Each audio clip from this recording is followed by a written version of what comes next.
Everyone was really excited as my daughter Marissa's wedding rehearsal dinner got going. I felt proud watching her and her fiancé Kevin surrounded by our family and friends, getting lots of good wishes. But then something unexpected happened.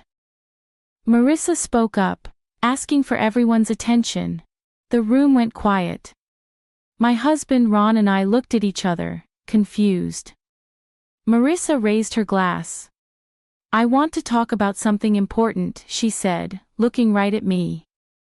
"Elise, you might think of yourself as my stepmother, but to me, you're just someone I don't want in my life." The guests were shocked, and Ron looked really pale. I felt like I'd been hit hard, like all the air had been knocked out of me by what Marissa said. "What's going on, Marissa?" Ron asked, sounding shaky and shocked.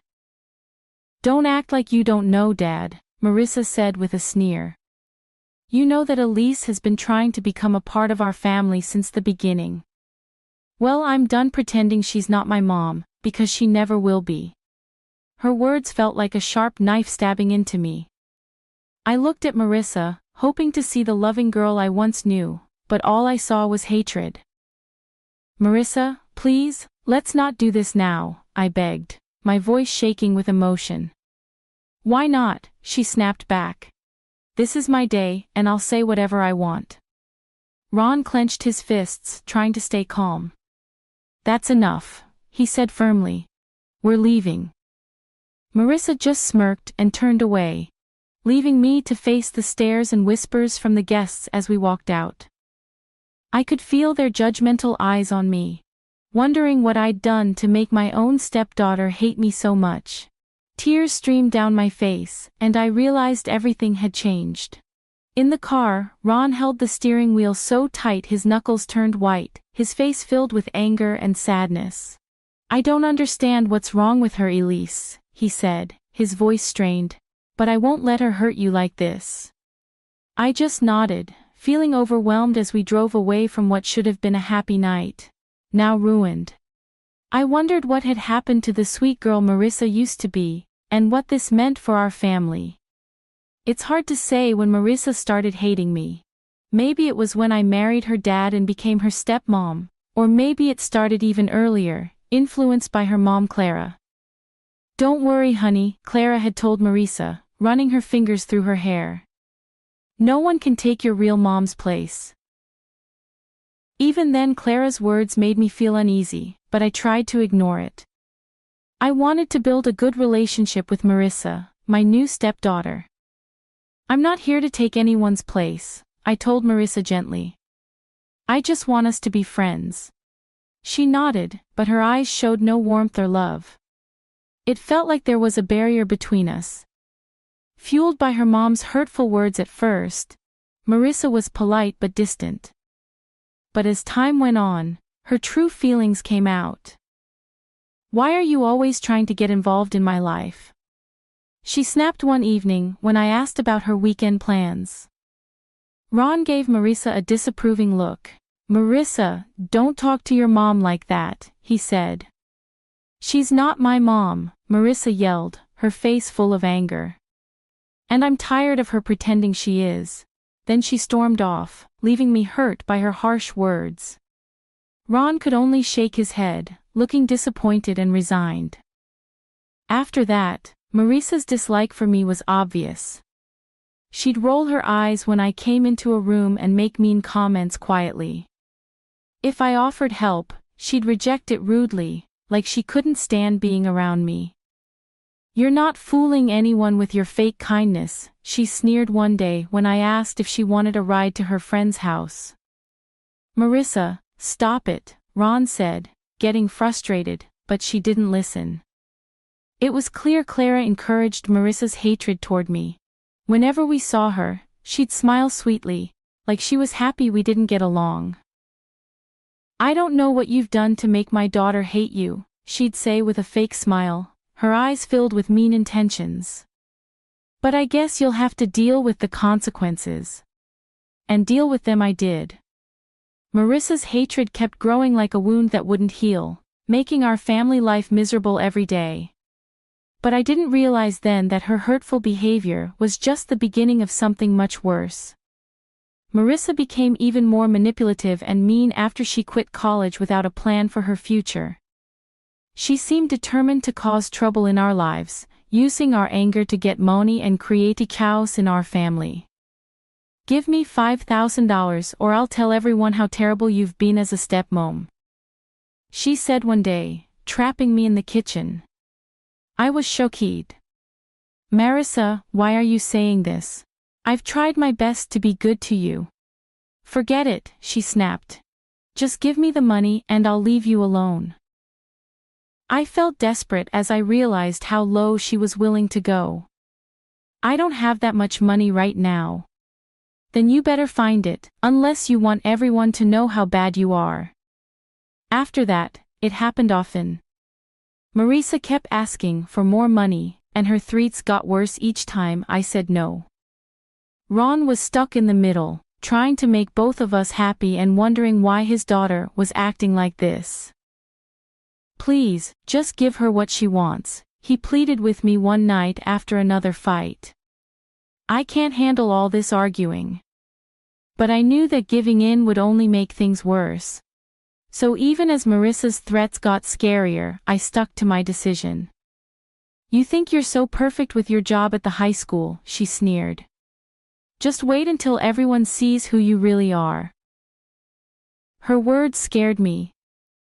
I could only imagine the terrible lies she might spread, ruining my reputation with my coworkers and the students I care for. Through everything, Clara was always there, silently supporting her daughter's mean actions. "You get what you give, Elise," she'd say when she visited, making me feel even worse. "Maybe if you were a better stepmom, Marissa wouldn't act like this." Her words hurt so much, making me feel angry, betrayed, and lost.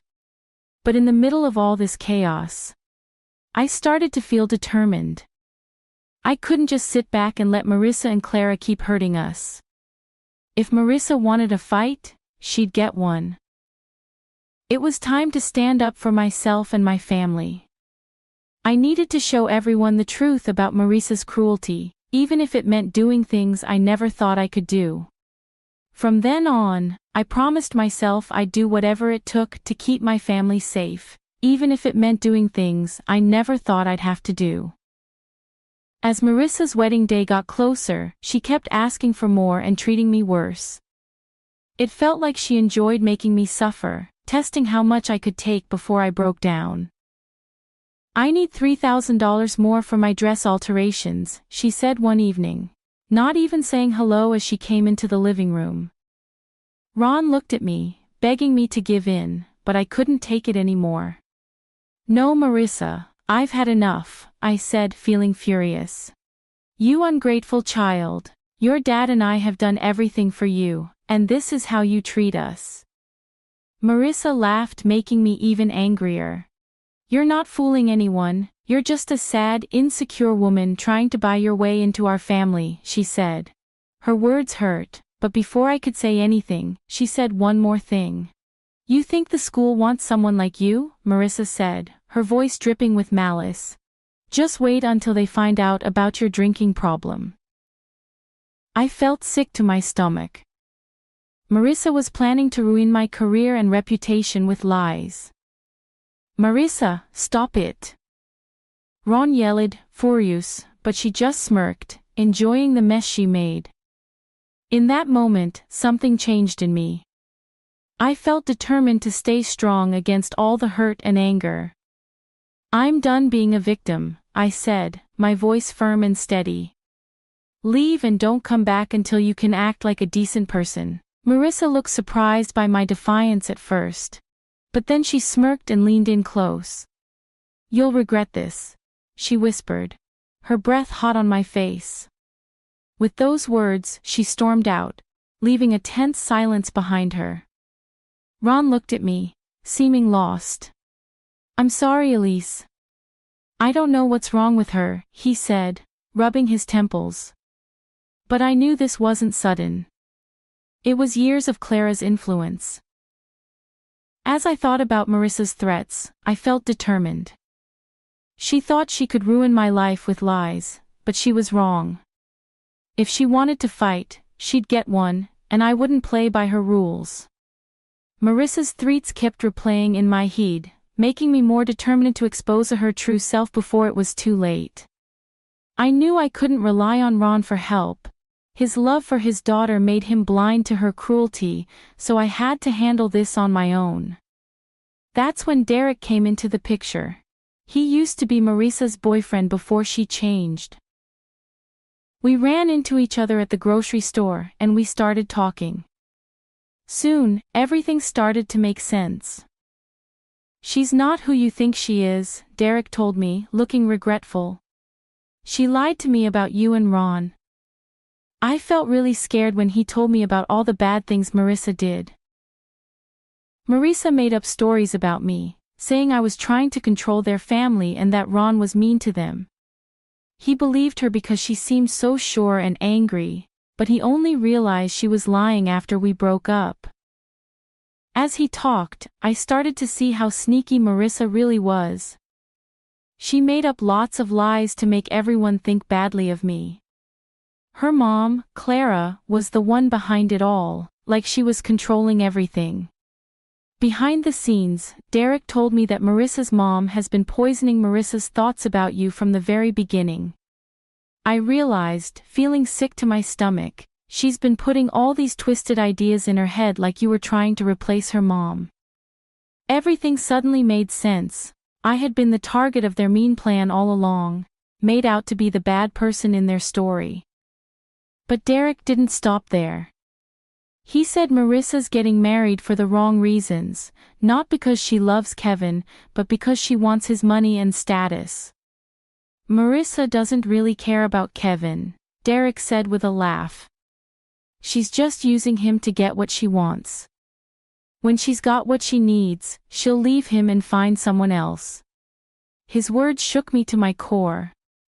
I had always had a feeling that Marissa didn't truly care, but hearing it so plainly was hard to take.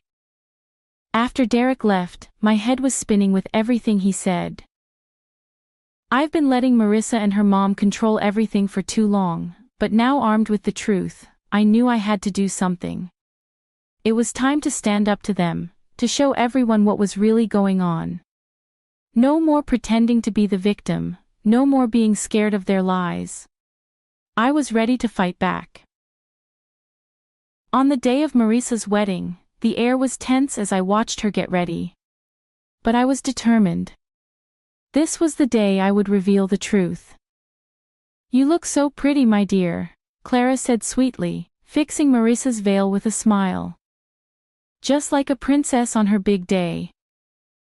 Marissa glowed with happiness, soaking up her mother's praise like a flower soaking up sunlight. But it made me feel uneasy. "Yes, it's like a fairy tale," I remarked, unable to hold back, "with a handsome prince and a mean stepmother." Clara's eyes narrowed, but Marissa just laughed, not seeming to understand or care about what I meant. "Speaking of mean stepmothers," she said calmly, "I'm surprised you came at all after how you've been treating me. I thought you might skip the whole thing." I let out a bitter laugh. Oh, believe me, I thought about it. But I couldn't miss this moment. Before Marissa could say anything, Ron poked his head into the room with a forced smile. "Everything okay here?" he asked.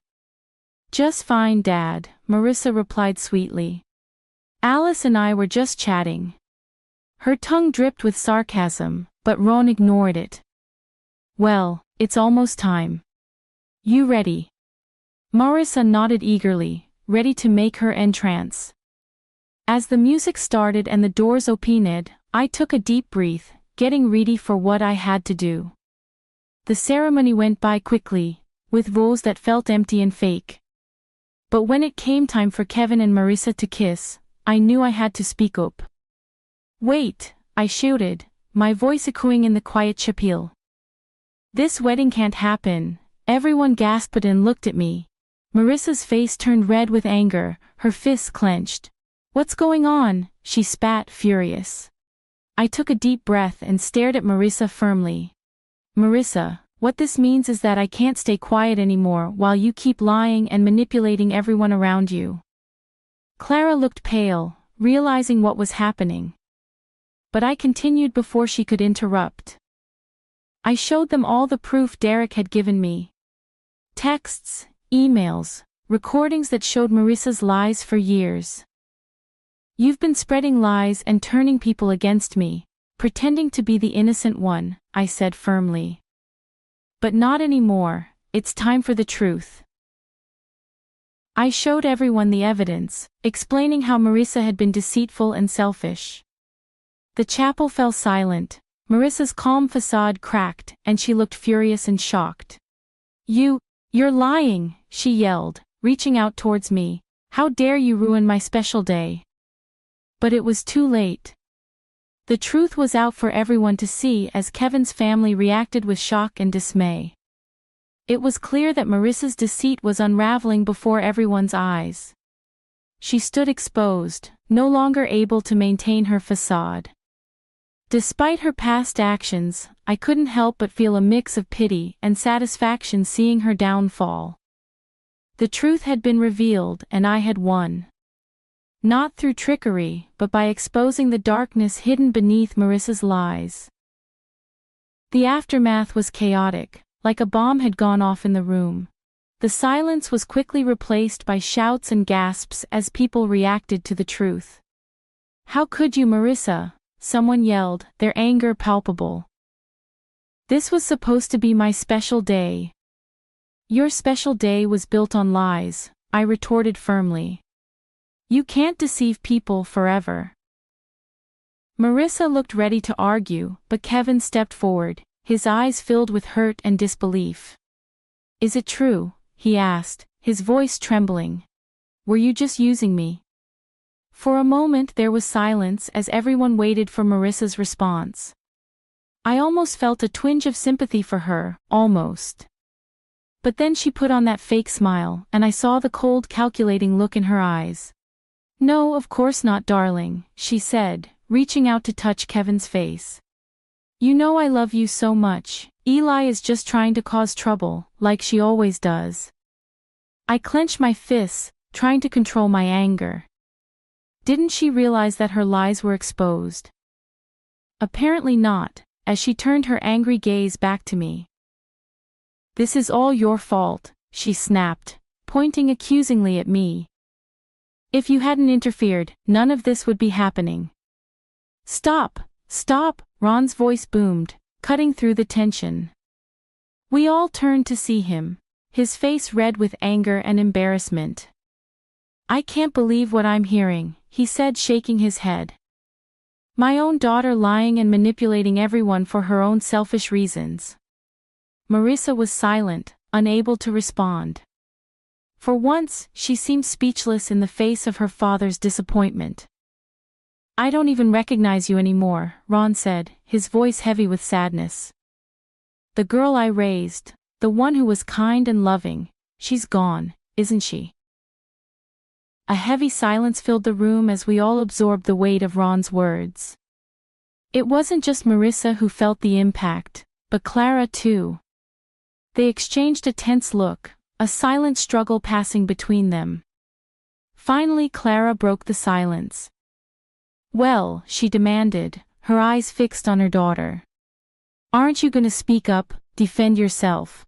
But Marissa stayed silent. Defeated. She looked smaller than ever. A mere shadow of the manipulative person she had become. Clara snorted in disgust, then stormed out, leaving a shocked silence behind her. Kevin's family followed, their faces showing everything from pity to disgust. And just like that, it was all over. Marissa's big plan had fallen apart, leaving her dreams shattered as Kevin left, looking devastated.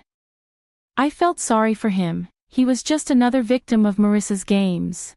But any sympathy I had was quickly replaced by a sense of satisfaction.